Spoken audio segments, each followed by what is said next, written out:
Hello and welcome. This is In the Studio with me, Donny Carr, episode number 65.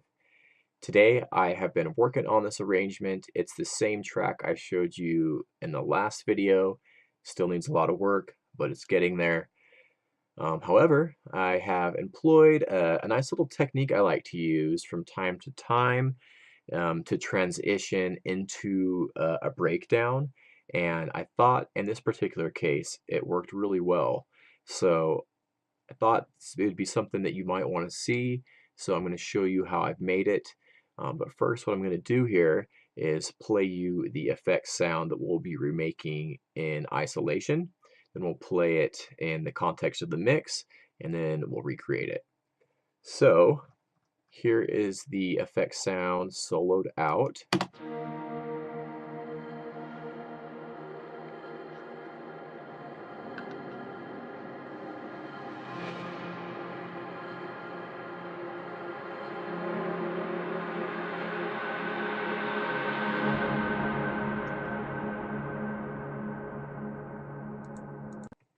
Okay, and here's the sound in the context of the mix. I'll play it or start it from a few bars back. Here we go.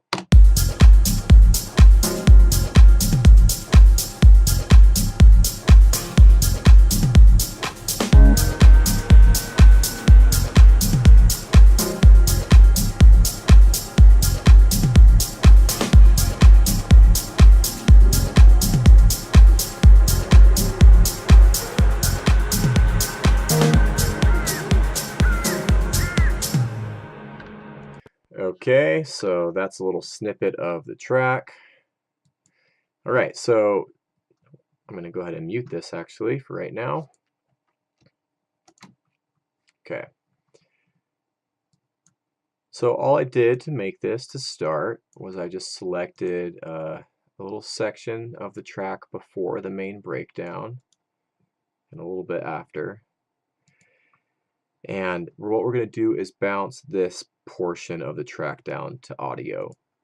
Now sometimes I'll always take out the kick for this, but sometimes I'll leave in the drums or the bass, depends on the track. In this particular track, I have muted the kick bus, the bass, and the drums. So all that's going to be playing is the synth bus and the effects and the atmospheres and stuff. So have a quick preview of that.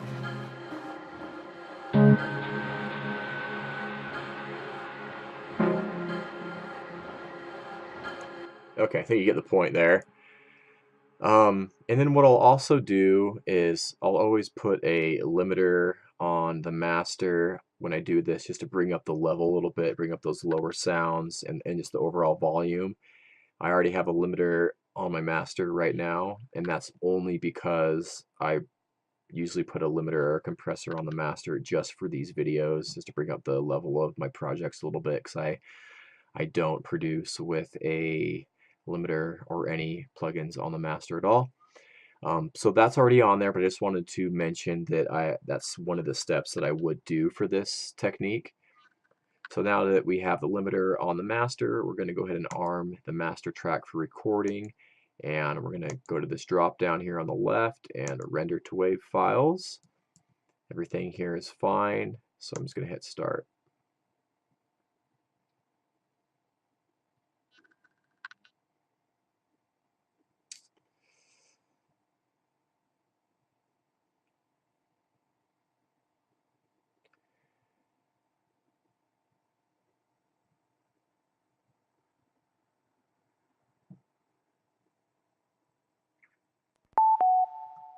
Great success.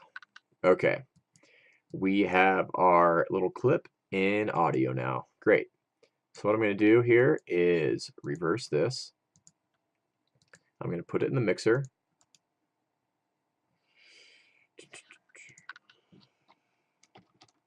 I'm going to trim this a little bit because I just want this section here and this section here. And then I am going to actually fade it in a little bit, just using this in knob here.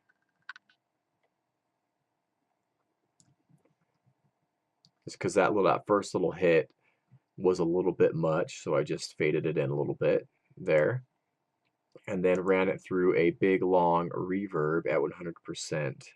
So I used not that one,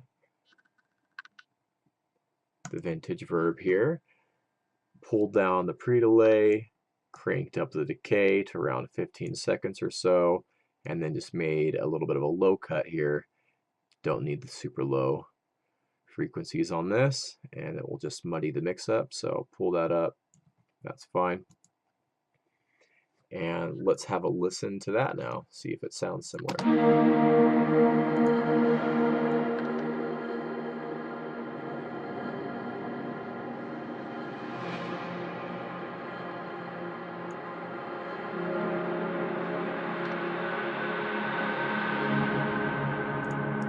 Cool.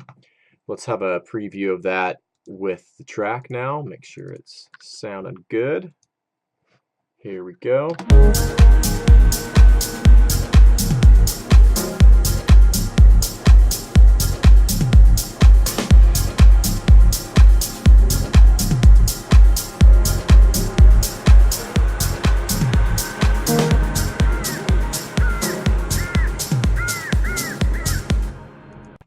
Cool.